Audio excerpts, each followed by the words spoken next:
तो हम लोगों ने हिंदी के जो माँ चैप्टर का सेकेंड पार्ट देखे थे, थर्ड पार्ट में जिसमें आता है आगे चलते हैं कि जो अपने ठीक ना माँ दूने बेग से पुकारती है, एक बार नहीं 1000 बार बोलती है कि नहीं मैं ये बुरा हूँ और मेरी गलती है, कई बार गलती है, मैं भी बिगाड़ रखा हूँ। माँ जी को लगा कि उन्होंने पुत्र को पत्र लिखकर ही बड़ी भूल की है, क्योंकि उसको भी डर हो गया था। इतनी जल्दी क्या थी कि जाड़े में उसे दवाखाने में भर्ती करना पड़े। रात में मैं उसे कितनी बार उठाती हूँ। सोचो, किसको? मंगू को उड़ा रही है। और दवाखाने में इस तरह घड़ी घड़ी कौन उठाएगा, क्योंकि गर्मी में अब डर क्यों रहेगा, ठंडा में ठंडा लग जाएगा और पता है, और अगर नहीं उड़ाएगी तो ठंडा लग जाएगा, शरीर से पाँव ऐसे ही लकवा मार देगा, खराब हो जाएगा और ऐसे ही डेथ हो जाएगी। गर्मी में भर्ती करने पर रखा जाए तो ठीक है, क्योंकि गर्मी में मारियो दे, उड़ाए भी नहीं तो कोई फर्क पड़ने वाला नहीं है। ठीक है, इतना डर नहीं रहता था। आगे बात करता है कि ठीक है, परंतु पत्र मिलते ही पुत्र आ पहुंचा। अस्पताल में भर्ती करने के लिए मजिस्ट्रेट से ऑर्डर प्राप्त भी कर लिया। सोचो, पत्र मिलते ही सोचो इतना बेटा आ गया। एक सप्ताह में मंगू को भर्ती करने का तय हो गया। बाप रे बाप, पता है एक सप्ताह के अंदर तय हो गया। इनको बहुत ज्यादा डर हो गया। जा मतलब बेटा चाह नहीं रहा है रखना, ये भी डर गई। माँ जी को विश्वास हो गया कि पुत्र पगली बहन को अस्पताल में ढके के मानेगा, उतना मतलब बोझ उतार के मानना ही चाहता है। ऐसा न होता तो पत्र मिलते ही केस लिया जाता। सोचिए, कुछ सोर्स आदि लगाकर डॉक्टर तुरंत इतना जो काम कर रहा है, किस लिए कर रहा है भाई। एक और बात बताएं, ये अगर नहीं भी करता ना तो एक और माइंड में सोचती क्या कि हाँ, अपनी बेटी बहन के लिए क्यों करेगा भाई। हाँ, अपनी बेटी नहीं है ना, बहन है ना, इसीलिए बहन से क्या फर्क पड़ता है, अपना नहीं है, दूसरे घर की है। तो इसलिए इन्हें लगता था कि अभी यह विचार स्थगित कर दे और गर्मी से में भर्ती करें, पर पुत्र से कहने के लिए जुबान खोलती ही न थी। हम्म वह बड़ी मुश्किल से छुट्टी लेकर आया होगा और भर्ती के प्रबंध कर ही चुका। तो अब मना करूँ तो उसे लगेगा कि माँ का कोई दूसरा धंधा नहीं है, खाली दिन भर रहने के उन्हें करती है। मंगू को अस्पताल में भर्ती कराने जाना था। उस रात माँ जी को बिल्कुल नींद नहीं आई, बिल्कुल नहीं आई। सुबह का एक विचार आया, यह भी आया कि वह साथ में जाएगी, न जाएगा तो अच्छा। अस्पताल वाले बेटी को उसने अलग करने बेटी को उनसे अलग करने का उनसे सहन नहीं होगा। पर अस्पताल में कैसी व्यवस्था है, यह सब अपनी नज़र में देखेगी, तब तक चैन पड़ेगा। यह संभव नहीं था, इसलिए विवश हो जाने के तैयार हुई। पर मंगू को लेकर घर के बाहर निकलने लगे तब मानो ब्रह्मांड सभारो। समझ रहे हो, कहने का मतलब है कि अब मंगू जैसे ही जाने लगी बाहर, तैसे इनको बेचैनियां लेने लगी, ऐसा मानो कि उनके ऊपर ब्रह्मांड टूट रहा हो। आंखों में सावन भादो शुरू हो गया हो, नजर मंगू पर चिपक गई। वाह, मेरी बेटी मतलब जा रही है, बाप रे बाप, कैसी स्थिति। वह किसी भी तरह उखड़ती न थी। मंगू अपने को पहनाए नए कपड़े के रंग जी भर के देख रही थी। अब देखो, पता है, अब पागल थी ना, कुछ नया चमक दमक मिलेगा तो कोई भी देखेगा। लोगों को कैसे समझाया जाए। अब कहेगा सर ये कैसे आप प्रमाण में कर रहे हैं, ये साइकोलॉजी है, आप पढ़िएगा जब पता चल जाएगा कि जब भी किसी बच्चे को नया चीज दिखलाइएगा, अद्भुत चीज दिखलाएगा, चिल्लाते हुए दिखलाएगा, अचंभित करने वाला चीज दिखलाएगा, तो बच्चे उन पे आकर्षित होते हैं। रंग बिरंग चीजें दिखलाएगा तो उनको आकर्षित हो जाएगा। खिलौना पहले बच्चों को क्यों दी जाती थी, क्योंकि खिलौने में आवाज हुआ करती थी। जितने भी बच्चे का चीज होता था वो आवाज करने वाले से रिलेटेड होता था, जैसे झुनझुना हो गया या बाजा हो गया, डब्बा हो गया, चलने के बाद उसे आवाज करे, जिससे कि बच्चे उस पे तके, देखें, एकाग्र रह करें। ऐसे खिलौने होते थे। इसमें कोई बड़ा चीज नहीं है कि वो बड़ा हम यंत्रयामी, ऐसे यंत्रयामी वाला कोई बात नहीं, ये साइकोलॉजी है, पढ़िएगा तब साइकोलॉजी में पता चल जाएगा आपका। ठीक है, तो इस चीज की कहानी ऐसी चीज होती है।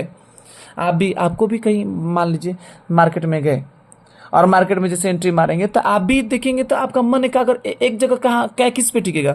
या तो उस बाजार में एक ऐसा कोई अद्भुत इंसान, मतलब कि ऐसे कोई कपड़ा वाला जो बाकी कलरों से अलग होना चाहिए, उसके तरफ बिल्कुल आपका नजर जाएगा। या आपका बाजार में मार्केट में जा रहे हैं, आपका सब भीड़ चल रहा है, लेकिन उसी में कोई छिला देगा तो आपका आवाज उसके तरफ चल जाएगा कि नहीं।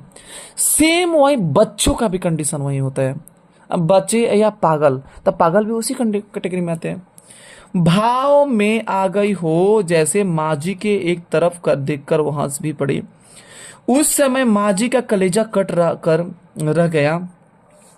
गाय बैल भी जब उन्हें पुराने खूंटे से खोलकर दूसरी जगह ले जाया करते हैं, तब उन्हें नए आसानी से घर में जाने की आनाकानी करते हैं। मतलब कि जिस प्रकार एक गाय बैल को भी ले जाया जाता है, जिस तरीके से आनाकानी करते हैं, उसी प्रकार वो भी आनाकानी कर रहे हैं। मंगू को इतना भी ध्यान नहीं था कि अब प्रत्यक्ष अनुभव करती माँ जी की ड्योढ़ी से फिसल गई। ये देखो, ये बातें आती है, ड्योढ़ी से फिसल गई। माँ जी कहाँ से फिसल गई? ड्योढ़ी से।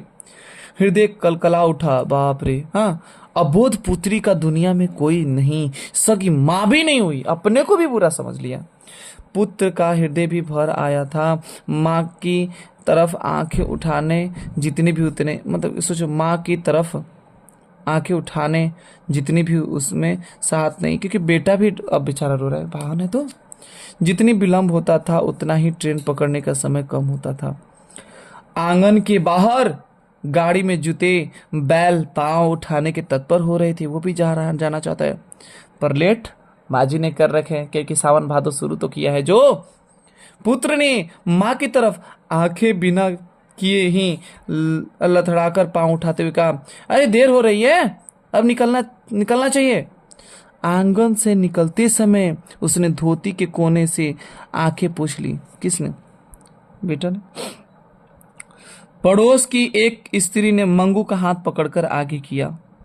दूसरी स्त्री ने माँ जी का सहारा दिया। ये समझ रहे हैं, एक नमूना का ही सीरियल चालू हो रहा है इसमें, वो भी एकदम नमूना। लेकिन एक प्यार ममता होता है, उसका रोक भी नहीं कहा जा सकता है। अंत में कड़वा घूंट हृदय में पीकर घुटनों पर हाथ टेक हुए खड़ी हुई। दो स्त्रियां ने पकड़कर चढ़ाया, तब उसे बैलगाड़ी पर चढ़ गई। आगे क्या कहता है कहानी? मंगू पागल है यह जानकर। अब देखो, ये वो तो गाड़ी बैलगाड़ी पे हो गई, अब ट्रेन में पहुंच गई। ट्रेन का बात अब यहाँ से शुरू होता है। ट्रेन में देखो क्या होता है, ट्रेन की क्या कहानियां चालू होती है। यह जानकर ट्रेन के अन्य मुसाफिरों को अच्छा खासा चर्चा का विषय मिल गया। और पता है कि क्या मतलब, अब कहानी देखो क्या कहती है। ऐसी खाती पीती सूखी लड़की को अस्पताल में रखेगी तो एक महीना में लकड़ी हो जाएगी। बता करें, ये ऐसे खाती पीती सूखी ऐस करने वाली लड़की अगर अस्पताल में रखेगी, हैं, ये तो सूखी लकड़ी हो जाएगी। हाँ, हो जाएगी। वहां तो जानवरों की तरह जितना दया उतना कहा, उतना खाया बस, जितना दिया उतना खाया बस, हो गया। ये सब ट्रेन के लोगों ने ताना मार रहे हैं, बोली बोल रहे हैं। हमारे गांव में एक वृद्धा को उसने लड़के 5 साल से अस्पताल में भर्ती कराए हैं, पर कुछ भी फर्क ना पड़ा। हाँ, गांव के कोई व्यक्ति मिलने जाता तो रोने लगती है, पांव पकड़ कर कहती है, मुझे यहाँ से ले चलो मुझे यहाँ से। पर आज के लड़के लाते ही नहीं। ऐसे लड़कों को क्या आशा रखी जाए? लड़के तो ऐसे हैं, पर आजकल की बहुएं जानती हैं ना, अरे बाप रे बाप, पहनना ओढ़ना हो इसलिए अधिक आदमी घर में पहुंचता ही नहीं। हाँ भाई, कपड़ा लगेगा, खर्चा लगेगा, इसीलिए उनको पछता ही नहीं है। इसलिए माँ, लड़की की माँ नहीं है क्या? उसे में कोई बोल दी कि लड़की की माँ नहीं है क्या? बाप रे बाप, आई बात जैसे सुनी होगी ना, लड़की की माँ नहीं है तो माँ जी का तो कॉमेडियन सर, आयो दादा, हमको देख के कौदी माँ नहीं है। अरे बाप रे बाप, माँ जी को ये घाव सही हो गया और आंखों से आंसू आ गए। रोना स्टार्ट, कंठ रुध गए, शर्म से आके झुक गई। साथ ही साथ सिर झुकते ही माँ जैसी, वो कार्टून के कम नहीं है, एकदम स्पेशल बता दे कि माँ हम ही है। माँ जैसा उनका दावा भी अपने आप व्यक्त हो गया, पक्का प्रूफ दे दी कि माँ ही है। बाप रे, आप माँ होकर इसे ढकेल रही हैं, तो फिर अस्पताल वाले को क्या दोष दिया जाए? बाप रे बाप, माँ जी यदि अकेली होती या लड़के को बुरा लगने का भय न होता तो लौटती गाड़ी से। बाप रे बाप, हाँ बात सही है, माँ जी काली अकेली होती तो लौट जाती, या लड़के का बुरा न लगता तो भी लौट जाती, मंगू को लेकर घर वापस आ जाती। परंतु दूसरा उपाय नहीं था, इसलिए भारी कदमों और भारी हृदय से वह अस्पताल में प्रविष्ट हुई। मजबूरी था उनको अस्पताल में जाना, नहीं तो वह ऑटोमेटिक घर आ जाती। मुलाकात का समय था, इसलिए बीच के खंड में रोगी और उनके सगे संबंधी अलग अलग बैठे थे। स्वजनों द्वारा घर से लाया खाना पीना लोग खा रहे थे। कोई कोई फल खा रहे थे। एक पागल पति के साथ पत्नी घर की और बच्चों की बातें कर रही थी। पागल पति था, अब कोई पागल पत्नी से उसके पति मिलने आया था, सोचो। अब उसमें सब तो रहेंगे, कहीं ना कहीं रहेगा। उससे वह लिपट पड़ी थी और बगल में खड़ी वार्ड की परिचारिकाओं की तरह इशारा करके फरियाद करेगी, ए भूतनिया ना। कौन बोले? ये पागल वाइफ, पत्नी वार्ड को देखा के बोले, ये भूतनिया ना मुझे अच्छे कपड़े पहनने को नहीं देती, अच्छा खाना नहीं देती, हाँ, सिर में डालने के लिए तेल भी नहीं देती। किससे? पति से बोल रही है, पागल औरत।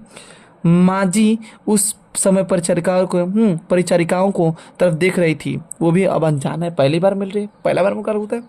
उस पागल स्त्री के लिए जो परिचारिका थी वो हंसकर बोली, अब मैं तुम्हें सब कुछ दूंगी, ठीक है, आज सब कुछ दूंगी। तुम्हारे पति अच्छा खाना खाने को लाए हैं, एक बार खा लो, ठीक है, अब बहुत कुछ दूंगी। उस पगली स्त्री ने कहा, मैंने मंजन नहीं किया है, मैंने मुंह नहीं धोया है। माँ जी ने देखा उनको तो उनका मुंह धुलाया था, धुला हुआ है, फिर भी जरा भी खींचे बिना परिचारिका ने पानी का लोटा लाकर मुंह धुलाया, रुमाल से मुंह पोंछ दिया। माँ जी को विश्वास हो गया कि काम करने वाले आहा दयालु हैं। डॉक्टर और स्त्री वार्ड की मैट्रेन आ गई। माँ जी के पुत्र ने मजिस्ट्रेट का ऑर्डर दिया। हाँ चलिए, माँ को संतोष हो गया कि इसके लिए ऊंचे स्वर में मंगों की देखभाल अच्छी तरह करने के कहा। ऊंचे स्वर में बोला कि देखभाल इनका कीजिएगा। मैट्रेन ने कहा, इस बाबत आपको चिंता नहीं करनी चाहिए। हाँ, बीच में ही माँ जी बोली, बहन अरे चिंता तो इसलिए करनी पड़ती है कि एकदम पागल है, ठीक है। अगर इसको कोई इसके पास बैठकर खिलाए नहीं तो ये खाती भी नहीं। इतना कहते हुए समझ रोने लगी और वाक्य अधूरा ही रह गया। सोचो, वो रोने वाला कमी नहीं छोड़ रही है, एकदम आंसू गंगा जमुना मत पूछो, समुद्र का एकदम नलिए खोलते रही है। दूर खड़ी परिचारिका निकट आई, दौड़ आई और बोली, माँ जी है, आप किस तरह की फिक्र न करें, किसी प्रकार की फिक्र न करें, हम इसे मुंह में कौर डाल कर खिलाएंगे। भरी भरी आवाज में माँ जी बोली, यही तो बहन मुझे कहना था, मतलब मेरे मन के बात छीन लिए। इसे टट्टी पेशाब की भी ख्याल नहीं रहता है।